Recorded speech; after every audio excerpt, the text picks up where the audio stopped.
Un saludo a todos nuestros hermanos de Templo Belén, nuestra casa de pan. La bendición y la gloria de Dios nos acompaña porque somos sus hijos. Nuestras familias deben recibir la bendición permanente del Señor. Pero esa bendición que tenemos debe ser proyectada a otros que están mucho más lejos. Los familiares nuestros, los vecinos, compañeros de trabajo y poco a poco llegando a tocar un país, un hemisferio, el mundo entero. Tal vez nosotros nos preguntamos, ¿por qué nos interesa tanto como Templo Belén?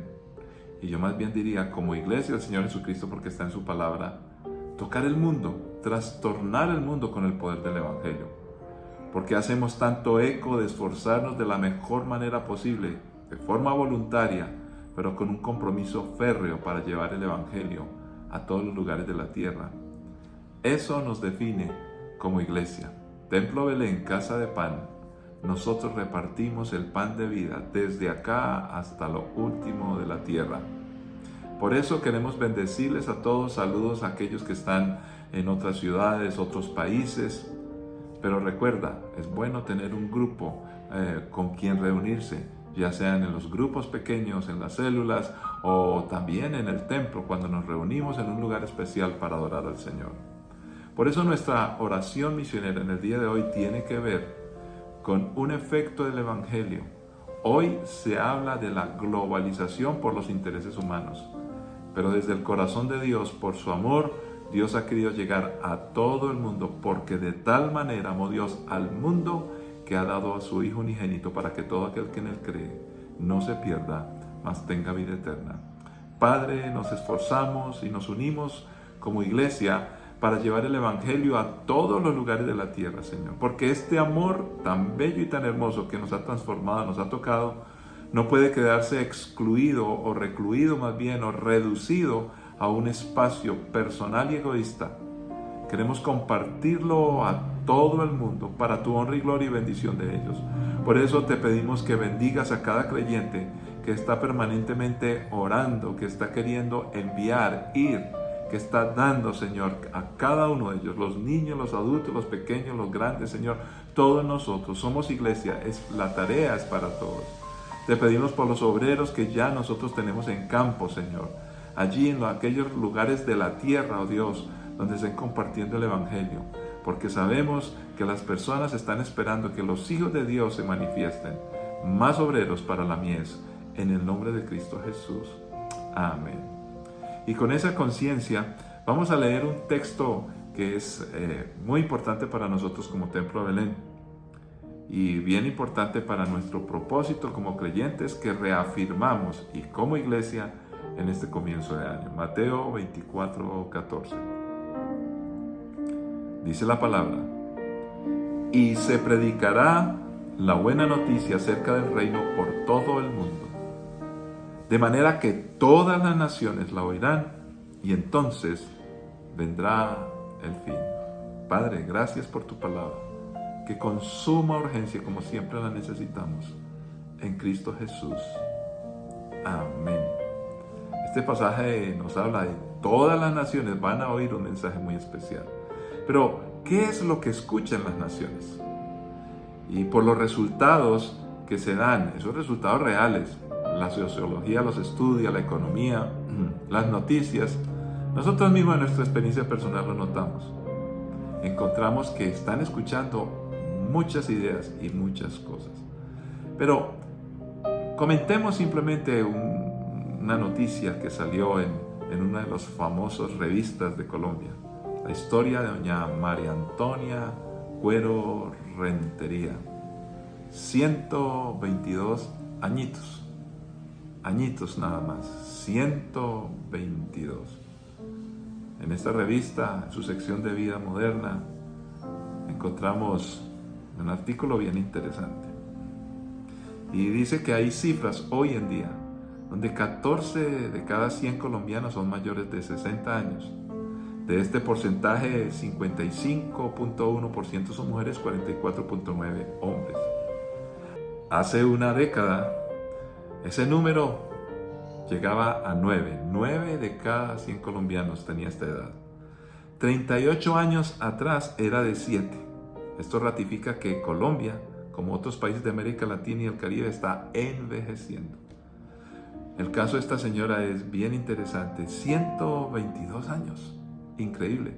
Pero ¿por qué ese cambio tan acelerado? Fíjese que en pocos años ya llegamos a una cifra, 14 de cada 100, estamos duplicando la cifra de hace 38 años. Pues ese cambio se debe a un cambio de pensamiento, yo diría inoculado de manera artificial. No fue el resultado de la naturaleza del mismo hombre que va entendiendo y comprendiendo ciertas cosas. No, son ideas que de una u otra forma están implantadas para que se dé esa gran cantidad. El país, según el DANE, llegará a tener 10 millones de adultos mayores para el 2031, lo que significa un aumento del 41% frente a las cifras del 2021. ¿Qué va a suceder más adelante cuando hablemos que, según el mismo DANE, por ejemplo, en el 2050 los cálculos indican que 101 personas mayores de 65 años habrá por cada 100 jóvenes menores de 15 años? Fíjese, más ancianos que jovencitos o niños. Esta será una cifra muy por encima de los demás. Pero por estos resultados, vuelvo y repito, reales, cotidianos, encontramos que el pensamiento de no tener hijos es uno de tantos, es una idea realmente globalizada.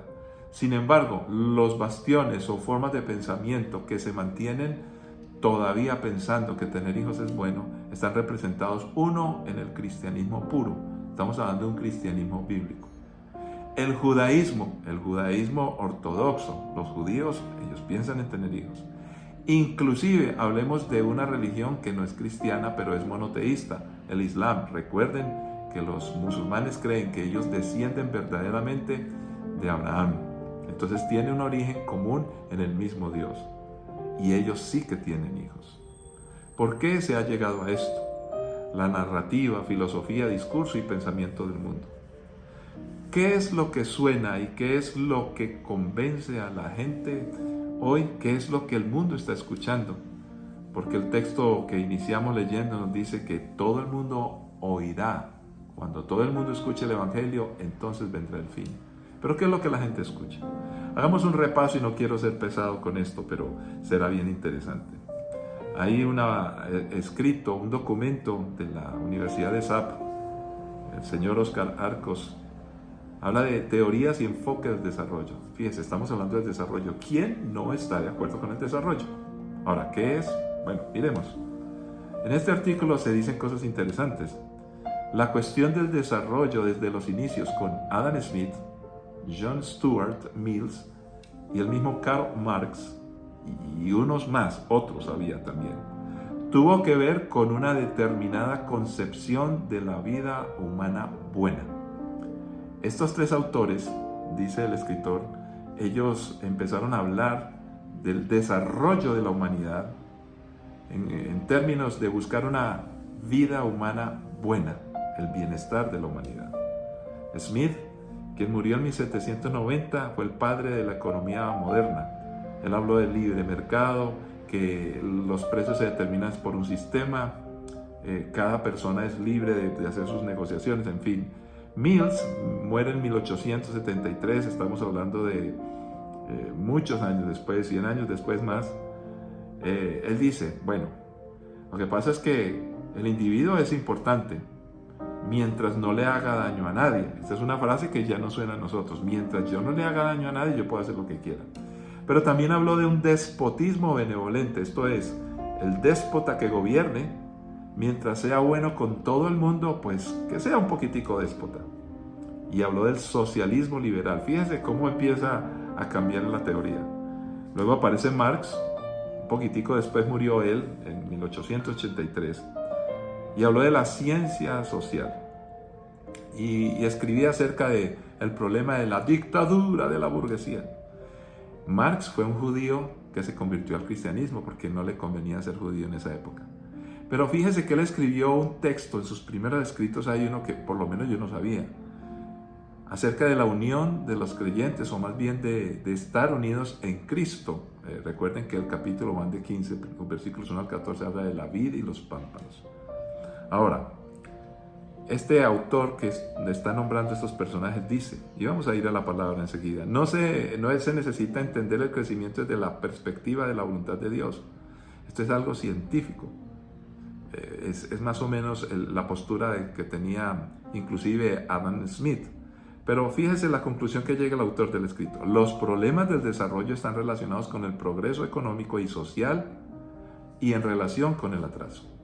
Los índices de pobreza, la desigualdad, las distancias entre los ritmos de crecimiento el Producto Interno Bruto de los países industrializados frente a los países no industrializados, habla de dos tipos de países, suscitaron una serie de aproximaciones teóricas orientadas a explicar por qué unos países han obtenido ventajas económicas y sociales traducidos en mejores niveles de bienestar de sus ciudadanos, mientras otros países se han sumido más en el atraso. Básicamente esto es lo que el autor dice que presenta estos personajes. Ahora, lo que pasa es que ellos tres, que tienen pensamiento distinto, por eso los quise nombrar, y el mismo autor están haciendo énfasis en el desarrollo humano y el bienestar humano. Ahora, ¿qué es desarrollo para la gente? ¿Y qué es bienestar? Pareciera que esto se reduce a un asunto netamente económico. Ahora, cuando nosotros pensamos en esto, llegamos a una conclusión que la misma historia nos lleva: el materialismo.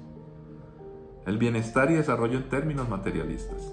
Recuerde que el materialismo es una tendencia a dar importancia primordial a los intereses materiales, o algo más filosófico, concepción del mundo según la cual no hay otra realidad que la material. El pensamiento y sus modos de expresión no son sino manifestaciones de la materia y de su evolución en el tiempo. Es una tendencia a dar explicación entonces, por resultado de este pensamiento materialista, para todo. El problema es que aunque lo material es real, el hombre no mete a Dios en la ecuación de la realidad humana. Ahora miremos qué dice la Biblia. Romanos 1:18 al 20 dice: pero Dios muestra su ira desde el cielo contra todos los que son pecadores y perversos, que detienen la verdad con su perversión. Ellos conocen la verdad acerca de Dios porque Él se la ha hecho evidente. Pues desde la creación del mundo todos han visto los cielos y la tierra. Por medio de todo lo que Dios hizo, ellos pueden ver a simple vista las cualidades invisibles de Dios, su poder eterno y su naturaleza divina. Así que no tienen excusa para no conocer a Dios. Este pasaje es bastante claro. El hombre saca a Dios de su experiencia en la vida. ¿Por qué al hombre le ha interesado olvidarse de Dios? Lo que pasa es que Dios nos exige, nos confronta, y con una realidad inclusive de nuestro origen, de lo que, mejor dicho, del todo del hombre. Ahora, el problema con el materialismo es que ignora lo intangible. Por ejemplo, ¿dónde queda el amor? Hay que definirlo, cosa difícil. La felicidad, la bondad, la confianza, la esperanza, el descanso. ¿Realmente se puede comprar todo ello? Nada de esto y otras muchas cosas más que son intangibles, o sea, son conceptos, ideas abstractas pero reales. O me dicen que el amor no existe, que la felicidad no existe. Nada de eso se le puede poner un precio. Pero el mundo con su pensamiento insiste en ponerle y paga por ello. Por eso las personas con dinero tratan de comprar a alguien para que les ame. Pero realmente pueden comprar su cuerpo, su cercanía, pero nunca el amor. La felicidad, invierten y gastan por aquí y por allá. ¿Cuántos se satisfacen comprando un cuadro bien hermoso por un pintor famoso que recrea con paisajismo una playa? Y paga mucho dinero. Sin embargo, hay niños muy pobres que viven frente a la playa jugando todo el tiempo, y eso no excusa su pobreza. Pero sí nos pone a pensar un poquitico, ¿dónde está la felicidad? Pagan por confianza, entonces pagan guardaespaldas. Pero hay gente que anda por ahí por la calle tranquila, por tener esperanza. Entonces, ahorros y ahorros, pero se mueren rápido y no disfrutan nada. Y el descanso, podemos pagar vacaciones, pero ¿qué es descansar? Ustedes saben que a veces en la vida uno dice, no estoy preocupado por nada, y no tiene nada que ver con las vacaciones. Pero notemos que Dios nos entregó el amor gratuitamente. También nos habla de las bienaventuranzas, o sea, podemos ser felices. La palabra nos enseña, dice, con la palabra puedes aprender a hacer todo lo que sea bueno. También nos dice la Biblia muchas veces, Dios es mi refugio y mi confianza. Jesús nos recuerda, si queremos descansar, el yugo es fácil y ligera la carga. ¿Qué fue entonces lo que pasó? Génesis 3, 1 al 6 nos dice, la serpiente era el más astuto de todos los animales salvajes que el Señor Dios había hecho. Cierto día le preguntó a la mujer, ¿de veras Dios les dijo que no deben comer del fruto de ninguno de los árboles del huerto? Claro que podemos comer del fruto de los árboles del huerto, contestó la mujer. Es solo el fruto del árbol que está en medio del huerto el que no se nos permite comer. Dios dijo, no deben comerlo ni siquiera tocarlo, si lo hacen morirán. No morirán, respondió la serpiente a la mujer. Dios sabe que en cuanto coman del fruto se les abrirán los ojos y serán como Dios con el conocimiento del bien y del mal. La mujer quedó convencida, vio que el árbol era hermoso y su fruto parecía delicioso y quiso la sabiduría que le daría. Así que tomó del fruto y lo comió. Después le dio un poco a su esposo que estaba con ella y él también comió. ¿Qué encontramos aquí? Que la serpiente partió de una verdad, pero distorsionada. Él la distorsionó. Y empezó a buscar un bienestar, prometiéndole bienestar a Adán y Eva. Una búsqueda que es lícita, el buscar el bienestar, pero mal enfocada. Buscando río arriba, en otras palabras, ignorando la dirección de Dios. Precisamente, recordemos, Marx escribió de la unidad, o por lo menos de estar en la vid y los pámpanos juntos, en Juan 15. Pero se le olvidó que en ese mismo pasaje que él analizó, estaba Dios. Dice Juan 15, del 1 al 5, yo soy la vid verdadera y mi Padre es el labrador. Él corta de mí toda rama que no produce fruto y todas las ramas que sí dan fruto para que den aún más. Hablo de desarrollo y más. Ustedes ya han sido podados y purificados por el mensaje que les di. Permanezcan en mí y yo permaneceré en ustedes. Pues una rama no puede producir frutos si la cortan de la vid. Y ustedes tampoco pueden ser fructíferos a menos que permanezcan en mí. Ciertamente yo soy la vid, ustedes son las ramas. Los que permanecen en mí y yo en ellos producirán mucho fruto, porque separados de mí no pueden hacer nada. Sin Jesús, sin Dios, no hay desarrollo, no hay fruto, no hay bienestar, no hay prosperidad. ¿Cómo entonces se puede pretender del desarrollo ignorando a Dios? Ese es el pensamiento global de hoy. Por eso, ¿cuál es nuestro papel en la globalización? Básicamente, y escúchenme bien, todas las definiciones de bienestar, aún de los países que creemos en Dios, los países que queremos, o por lo menos las culturas o las personas que queremos tener hijos, para todos se nos está metiendo de una u otra forma, a los asiáticos, los africanos, todos los continentes, esta idea de lo que es el desarrollo. Siempre se mide, y solo para dar una idea, no más una, se mide en términos materialistas. Lo demás no importa. Lo demás lo dejan al criterio de cada uno de manera tan subjetiva que ahí me pregunto por qué muchos países con tantos logros de bienestar y desarrollo humano, que ya sabemos que es una definición materialista, porque sí hay desarrollo y bienestar, pero viene de Dios, sin Dios no se puede.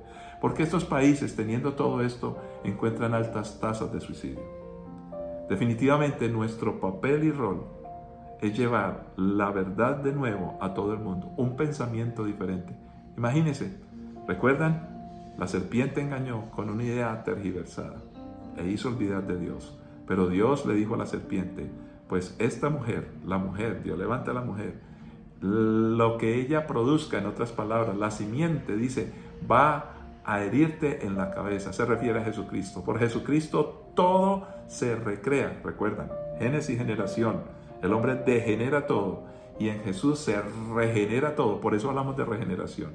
Nuestro papel es dar el mensaje correcto, la verdad de Dios, para evitar la tergiversación de esa globalización que la serpiente introdujo en la raza humana. Por eso, todos nosotros creemos en la globalización del Evangelio. Mateo 28, 18, 20. Jesús se acercó y dijo a sus discípulos, se me ha dado toda autoridad en el cielo y en la tierra. Por lo tanto, vayan y hagan discípulos de todas las naciones, bautizándolos en el nombre del Padre, y del Hijo, y del Espíritu Santo. Enseñen a los nuevos discípulos a obedecer todos los mandatos que les he dado, y pongan por seguro esto, que estoy con ustedes siempre hasta el fin de los tiempos. El Señor nos entregó el deber de llevar el Evangelio. ¿Y qué es el Evangelio? Decirles, podemos regresar a Dios, todo puede ser bueno una vez más. Pero precisamente, ¿cuál es la gran contradicción del hombre? Mira que es interesante.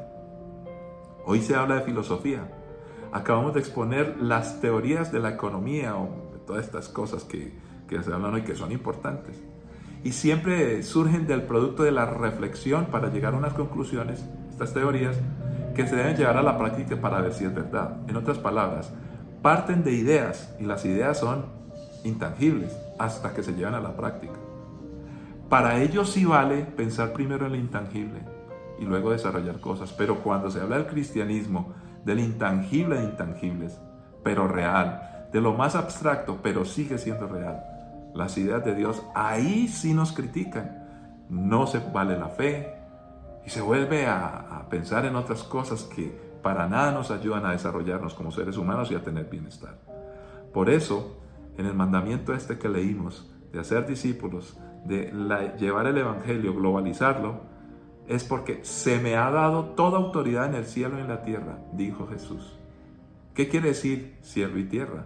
Pues fíjese, para nosotros la tierra es el lugar donde vivimos, pero Dios conoce todo el universo.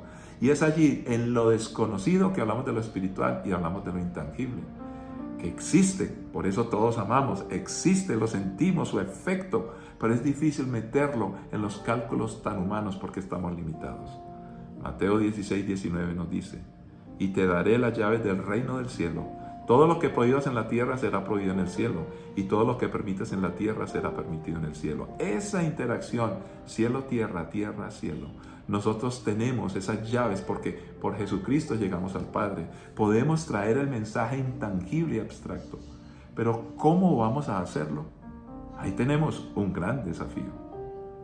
Que no nos convirtamos nosotros a ellos, sino que ellos se conviertan a nosotros. Ese es el desafío y aquí estamos para lograrlo. Padre que estás en los cielos, gracias. Gracias infinitas porque tú has sido bueno y para siempre es tu misericordia. Descansamos delante de ti y pretendemos, no por imposición, no por manipulación, no por una falsa mentira como lo hizo la serpiente, sino con el amor que te tenemos a ti, nos tenemos entre nosotros juntos a ser discípulos, yendo en esta globalización para que el mundo crea y entonces ahí sí, después de esto vendrá el fin. Ayúdanos a impartirlo a nuestra familia, a nuestra iglesia y a caminar en esta realidad para que podamos mostrar el Evangelio en Cristo Jesús. Amén. Bendiciones para todos y nos encontraremos en una nueva ocasión.